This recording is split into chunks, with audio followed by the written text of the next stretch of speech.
Bonjour à tous, je me présente, je suis Anne Luong, top leader émeraude partenaire de la société One Life en France. Donc je vais vous parler de la blockchain, la crypto-monnaie, je vais vous présenter la société One Life, le concept OneCoin ainsi que la stratégie de la société. Donc la blockchain c'est quoi? Eh bien c'est une technologie de stockage et de transmission d'informations qui est transparente, sécurisée et sans intermédiaire. Donc c'est une révolution technologique qui va avoir un impact semblable à Internet il y a 25 ans. Donc la presse spécialisée en parle, comme les Échos, qui dit que la technologie de la blockchain va révolutionner les transactions financières, les paiements. Donc Bill Gates, le créateur de Microsoft, en parle aussi en disant que ça va avoir un impact sur l'économie au niveau mondial. Donc The Economist parle de machines à créer de la confiance et RTL, donc même la presse généraliste en parle, dit que c'est une nouvelle façon d'échanger entre les hommes. Donc la blockchain va avoir plein d'applications dans plein de domaines différents. Aujourd'hui, dans le domaine des finances, on va parler de crypto-monnaie. Donc d'abord, c'est quoi la monnaie? Eh bien, c'est un moyen de paiement qui a évolué selon les périodes. Donc avant, on avait de la monnaie marchandise, comme les sacs de blé, de sucre, de sel. Et ensuite, on a eu de la monnaie métallique et de la monnaie papier, ce qu'on appelle la monnaie fiduciaire. Et puis aujourd'hui, plus de 90% de la masse monétaire, c'est de la monnaie scripturale. C'est-à-dire que c'est de la monnaie immatérielle, des écritures sur des comptes en banque. Et donc, on marque en débit d'un compte ou en crédit d'un compte suite à des virements bancaires, des transactions par les chéquiers ou les cartes bleues. Donc, il n'y a pas d'utilisation de monnaie réelle. Donc, la crypto-monnaie, c'est la poursuite de la dématérialisation de l'argent, tout simplement. Donc, la crypto-monnaie, donc, c'est un moyen de paiement qui est digital. Ça veut dire que ça passe par Internet. Et c'est indépendant des banques et des gouvernements et ça réduit énormément les coûts et les durées de transfert. Donc, comme par exemple, les informations, maintenant, on les passe par email. Et quand on veut téléphoner, par exemple en Australie ou à l'autre bout de la planète, on n'utilise plus notre téléphone, ça coûte trop cher. On passe par Skype et par WhatsApp parce que ça passe par Internet, donc ça réduit les coûts. Voilà, donc c'est la même chose. Mais c'est aussi un marché à très fort potentiel parce qu'il y a des personnes comme Richard Branson, le créateur de Virgin, Bill Gates, l'homme le plus riche du monde, ou Mark Zuckerberg, le créateur de Facebook, eux, ils ont déjà investi plus d'1 milliard de dollars dans le secteur de la crypto-monnaie. Ce sont des personnes très averties. Et CNN Money aussi dit que ce marché va atteindre plus de 1000 milliards de dollars. Donc c'est une révolution financière qui est déjà en marche. Donc le Wall Street Journal dit que la blockchain va avoir un impact sur l'économie aussi fort que l'invention des banques au XVIIe siècle. Donc vous allez trouver sur Internet énormément de presse spécialisée sur la finance qui parle de crypto-finance, de blockchain, de crypto-monnaie. Donc le pionnier, la première crypto-monnaie, c'était le Bitcoin. Ça a été créé en 2009, donc juste après la crise financière de 2008, par des gens qui ont préféré garder l'anonymat. Donc la première pièce a été créée en 2009 à 10 centimes de dollars. Et bien 4 ans après, en 2013, une pièce valait 1200 dollars. Donc ça a été multiplié par 12 000. C'était du jamais vu au niveau des placements et des investissements. Donc Forbes, qui est un magazine américain très réputé dans le domaine de l'économie et des finances, a dit que Bitcoin était l'investissement le plus rentable en 2013. Effectivement, si vous y avez mis 100 dollars en janvier, vous auriez récupéré 5000 dollars en décembre. Donc ça a été multiplié par 50. C'était énorme. Ça veut dire qu'en fait, si en 2009, il y avait des gens qui ont mis 1000 dollars en 2009, eh bien, ils ont récupéré en 2013 1 200 000 dollars. C'est comme ça que le Bitcoin a créé plus de 4000 millionnaires dans le monde. Vous pouvez trouver plein de success stories comme ça sur Internet. Alors, et le Bitcoin a été reconnu comme moyen de paiement en 2015, donc c'est tout récent, 6 ans après sa création. Donc, on peut payer dans les subways, sur Amazon, on peut payer son taxi en Angleterre avec le Bitcoin, en utilisant son téléphone mobile et un QR code. Mais par contre, les gouvernements ont préféré ne pas fiscaliser le Bitcoin. Ils sont en phase d'observation aujourd'hui pour voir comment ça marche. Donc, parce qu'il y a plus de 600 crypto-monnaies aujourd'hui. Donc, le Bitcoin, par contre, il présente beaucoup de défauts importants. Donc, notamment, ce n'est pas sécurisé. Donc il y a plein d'ordinateurs détenus par des personnes qui fabriquent le Bitcoin, donc à l'aide de calculs algorithmiques sur la blockchain. Mais il y a des gens qui ont voulu acheter des Bitcoins, ils ont envoyé de l'argent, ils n'ont jamais récupéré leur Bitcoin. Vous pouvez trouver ça dans la presse. Le deuxième défaut, qui n'est pas des moindres, c'est que c'est anonyme. Ça veut dire qu'il y a eu plein d'activités illicites qui ont été financées par le Bitcoin, comme les trafics d'armes, de drogue et même les financements d'attentats. Donc, autre inconvénient, c'est un nombre de pièces très limité. 21 millions de pièces, il y a plein de gens qui ne vont pas pouvoir en avoir. Donc il y a très peu d'utilisateurs, donc c'est pas un marché, c'est pas vraiment un système de paiement. Alors, il y a quelqu'un qui est Dr Rouja-Niatova, la créatrice de la société One Life. Eh bien, elle a observé le fonctionnement de la cryptofinance pendant 5 ans. C'est une experte en cryptofinance. Elle est diplômée en droit, en économie. Elle a travaillé dans le domaine financier du droit. Elle a été élue meilleure femme d'affaires en 2012 et elle a écrit des livres sur la crypto-monnaie traduits en plusieurs langues. Et ce qui est vraiment appréciable, c'est que c'est quelqu'un de public, donc qui discute avec les gens pour faire avancer les choses. Donc là, on la voit à gauche au sommet d'Europe, des pays du Sud, sur la stabilité et la croissance économique. Elle parle des moyens de paiement du futur. Donc on la voit discuter avec les sociétés comme Visa, Mastercard, avec les ministres des Finances des pays concernés, avec la Banque mondiale, avec le FMI. Vous pouvez retrouver ça sur The Economist. Elle accorde également beaucoup d'interviews, donc notamment dans le magazine Forbes, l'édition de Bulgarie sur le Financial IT et d'autres magazines spécialisés dans l'économie de différents pays et continents. Donc la société One Life a été créée en 2014 et là on voit le bureau de Sofia. Il y a également des bureaux à Londres et à Hong Kong et la société a généré 1 milliard d'euros de chiffre d'affaires en seulement 8 mois. Ça a été quasiment du jamais vu dans le domaine économique. Et le plus extraordinaire, c'est qu'elle a généré son 2e milliard 4 mois après, son 3e milliard 2 mois après. Donc en un an, elle a eu 800 clients et elle a généré plus de 230 millionnaires. Aujourd'hui, après une croissance explosive des 2 dernières années, eh bien, nous sommes à 2,6 millions de membres dans plus de 200 pays, avec 4,5 milliards d'euros de chiffre d'affaires et plus de 380 millionnaires dans le monde aujourd'hui déjà. Donc en termes de valeur de capitalisation, OneCoin a dépassé le Bitcoin déjà en valeur. Alors, quel est le but de Rouja-Niatova? Pourquoi elle a créé la société OneCoin? Enfin, à quoi ça va servir? Eh bien, à 3 objectifs principaux. Tout d'abord, fournir un accès aux services financiers aux personnes qui sont dites hors banque. Donc, ça représente 40% de la population adulte selon la Banque mondiale, des personnes surtout situées en Afrique, en Amérique latine et en Asie, donc qui sont considérées comme non solvables, trop pauvres, donc ils ne peuvent pas avoir accès à des banques, donc c'est difficile de travailler quoi, en fait. Donc ces personnes-là, pourtant, 70%, 80% peuvent être connectées à Internet et ils ont des téléphones mobiles. Donc là, avec la crypto-monnaie, ils vont pouvoir avoir accès à des services financiers et donc développer des activités génératrices de revenus. Le deuxième but, c'est de réduire les coûts des transferts d'argent, que ce soit entre les personnes ou entre les entreprises. Et ça, c'est un marché qui est colossal. Parce qu'aujourd'hui, les institutions financières prennent entre 1% et 29% de commissions, de frais. Donc en réduisant les coûts de transfert d'argent, eh bien, on va pouvoir développer l'économie mondiale. Et le troisième but, qui est très important, c'est de préserver la richesse et la valeur de l'argent. Parce que, en fait, depuis 1971, le président américain Nixon avait déclaré l'arrêt de la convertibilité du dollar en or. Et bien depuis ce moment-là, les États-Unis ont fait marcher la planche à billets et ont créé de la monnaie, que ce soit de la monnaie centrale ou aussi avec la masse monétaire créée par les crédits accordés par les banques. Et ça, les pays européens et tous les autres pays ont suivi cette même stratégie de politique financière. Ce qui fait que notre argent ne cesse de perdre de la valeur. Donc en 1972, par exemple, avec 20 $, vous pouvez vous acheter tout un caddie de marchandises. Et bien aujourd'hui, vous pouvez vous acheter 4 ou 5 produits seulement avec 20 $. Et pour nous, avec le franc, c'est la même chose. Donc en l'an 2000, on achetait une baguette à 3 francs. Aujourd'hui, on l'achète à quasiment 1 €, donc 2 fois plus cher. Donc ça veut dire que notre argent, il vaut 2 fois moins cher. Et c'est comme ça dans tous les pays, et c'est encore pire dans les pays en voie de développement où la valeur de leur monnaie diminue sans arrêt.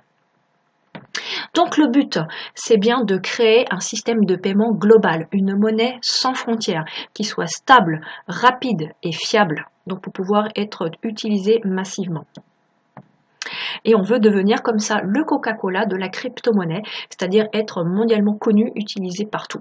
Et ça, c'est possible parce que ça s'est fait déjà. Donc, par exemple, dans le domaine des opérateurs de recherche, c'est Netscape et Yahoo qui ont été créés en premier, et puis Google est venu après. Ils n'ont pas créé les moteurs de recherche, voilà, mais ils ont perfectionné le système. C'est la même chose pour les réseaux sociaux. C'est MySpace qui a été créé le premier, et Facebook, ils n'ont rien inventé non plus, mais par contre, ils ont gommé les inconvénients pour faire un système qui soit beaucoup plus facile à utiliser massivement. Donc les téléphones, avant c'était Nokia, aujourd'hui c'est Apple qui a raflé le marché. Et pour la crypto-monnaie, on remercie énormément le Bitcoin d'avoir créé cette super technologie de la blockchain, mais OneCoin est là pour enlever les défauts, les inconvénients, pour faire une crypto-monnaie d'utilisation mondiale. Donc en 2018, notre objectif c'est d'avoir 10 millions de membres, 1 million de commerçants utilisateurs de la crypto-monnaie OneCoin.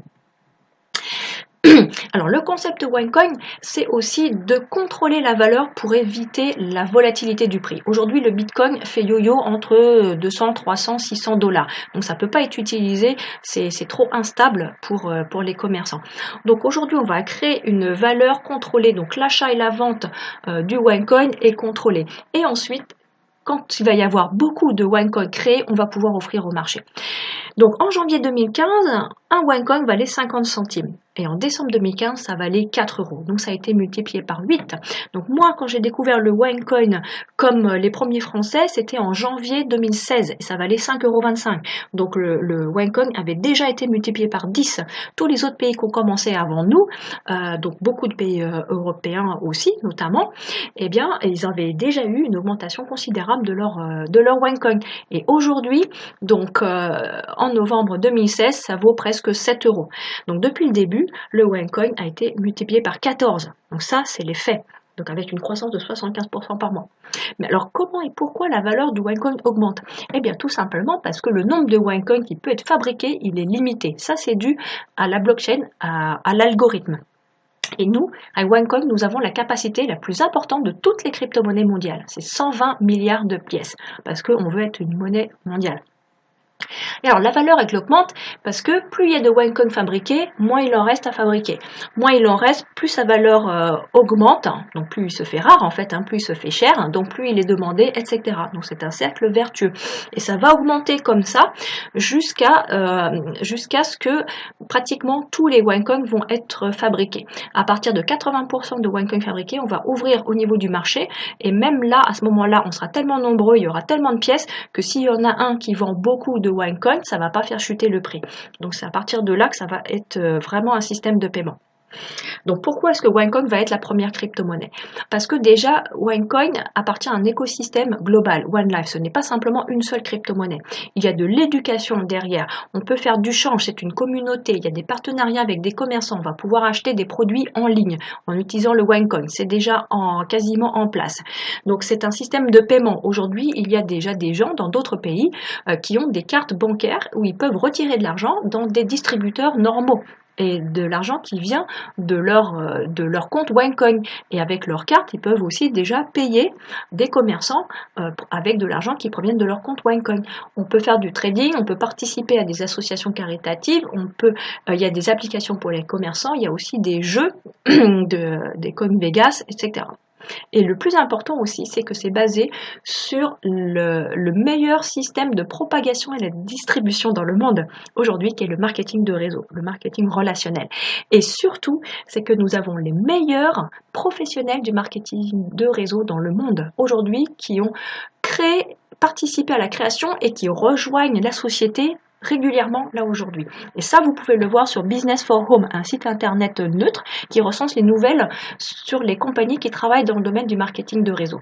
Et vous allez voir que dans le top 10 des meilleurs revenus, eh bien, il y en a déjà 6 qui sont de la société OneLife, alors que OneCoin n'existe que depuis 2 ans à peine. C'est un bébé dans le monde du domaine du marketing de réseau. Les autres sociétés existent déjà depuis 50 ans, 70 ans, 80 ans. Donc là, Joua Pariala, c'est le premier revenu mondial avec 4 millions de dollars par mois. Il vient de OneCoin. Les frères Steinkeller que l'on voit là, c'est le deuxième revenu mondial avec 2 millions de dollars par mois et c'est de la société OneLife, etc. Donc comme on a de plus en plus de très grands réseauteurs dans le monde, et même depuis le début, eh bien c'est comme ça qu'on a aujourd'hui le plus grand réseau d'utilisateurs de crypto-monnaies au monde. C'est le réseau des utilisateurs de OneCoin.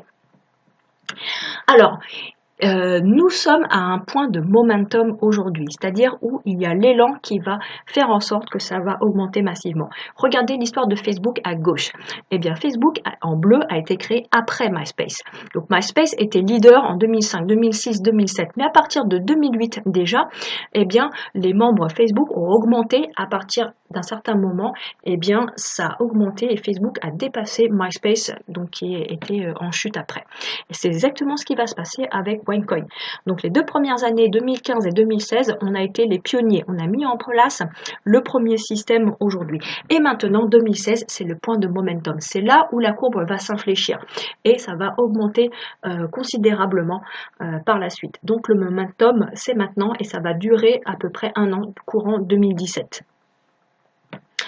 Voilà, donc la crypto-monnaie OneCoin va avoir la plus grande usabilité. C'est pour ça que ça va demeurer la première crypto-monnaie, en tout cas c'est ce que l'on pense.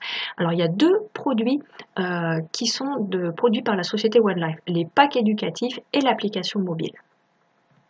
Alors tout d'abord, les packs d'éducation financière, ce sont des cours d'économie élaborés par des professeurs très réputés, donc qui vont nous permettre de comprendre l'économie, les systèmes financiers, comment gérer notre argent, comment générer plus d'actifs et comment utiliser la crypto-monnaie. Et en plus des cours comme ça sur Internet, nous avons des jetons qui sont gratuits pour créer des OneCoin. Les jetons, c'est de la pré-monnaie. Donc on peut acquérir différents packs avec différents niveaux de cours à des prix différents et avec un nombre de jetons différents. Donc les packs vont de 110 € jusqu'à 188 000 €. Donc prenons par exemple le pack Trader en rouge, eh bien on paye 1100 €, eh bien nous avons 10 000 jetons. Et par un phénomène de split, qui est une multiplication par 2 des jetons, on va avoir 20 000 jetons. Donc ça, c'est la société qui nous remercie de patienter durant le processus de fabrication de OneCoin tous les jours.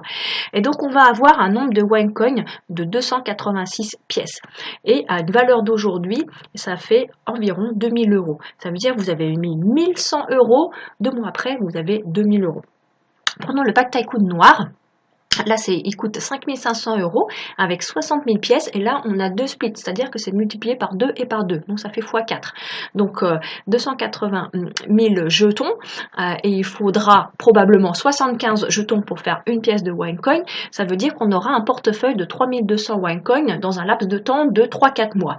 Donc à une valeur d'aujourd'hui du OneCoin, ça fait que vous avez un portefeuille de 22 000 €.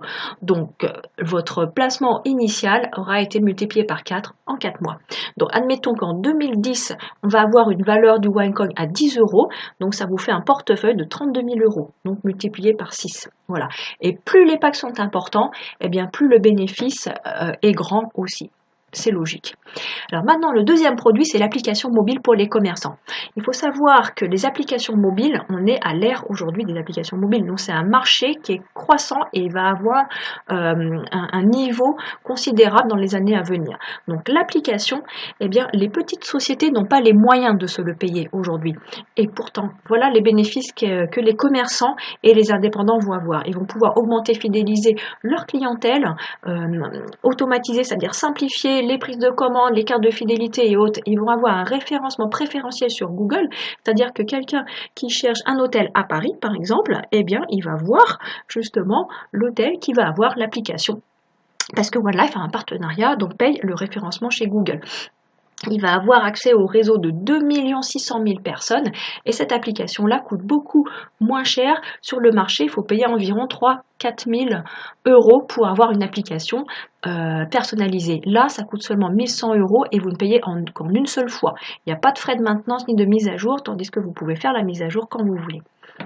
Voilà, donc avec OneLife, on a aussi la possibilité d'avoir des revenus hebdomadaires. On est payé toutes les semaines si on est partenaire de OneLife et qu'on travaille et qu'on fait le métier du bouche à oreille rémunéré qui est le marketing de réseau.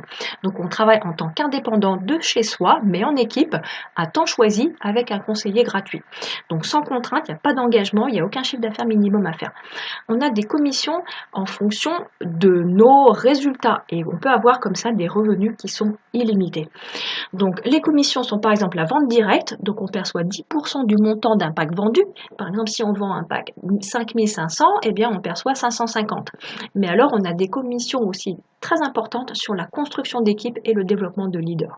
Donc il faut savoir que la société One Life, c'est la société de marketing de réseau qui a la plus forte croissance aujourd'hui. Donc ça, vous pouvez le voir sur Business for Home. Donc c'est vraiment une opportunité unique en ce moment parce qu'on surfe sur 3 tendances mondiales, la crypto-monnaie, l'ère des applications, les nouvelles technologies et le marketing de réseau qui représente la 2e industrie au monde derrière le sport en termes de chiffre d'affaires. Donc c'est énorme. Donc vous avez la bonne information et vous êtes au bon moment aujourd'hui parce qu'on démarre vraiment l'ascension fulgurante et on est déjà dans plus de 200 pays. Donc maintenant la décision, elle vous revient. Est-ce que vous voulez être acteur ou spectateur de cette révolution? C'est-à-dire que par exemple, pour les cartes bancaires, on est aujourd'hui utilisateurs tous de la carte bancaire, mais vous n'avez pas eu, je suppose, moi je ne l'ai pas eu en tout cas, l'opportunité d'être actionnaire de la société qui a créé les cartes bancaires. Donc aujourd'hui, dans 2 ans, dans 3 ans, dans 5 ans, vous voulez être simple utilisateur de la crypto-monnaie OneCoin ou est-ce que vous voulez participer à la mise en place de ce système de paiement et de pouvoir profiter des rentabilités qui incombent à ceux qui mettent en place ce nouveau système. Donc c'est à vous de choisir. Votre avenir financier est comme ça entre vos mains. Je vous souhaite le meilleur et je vous dis à bientôt.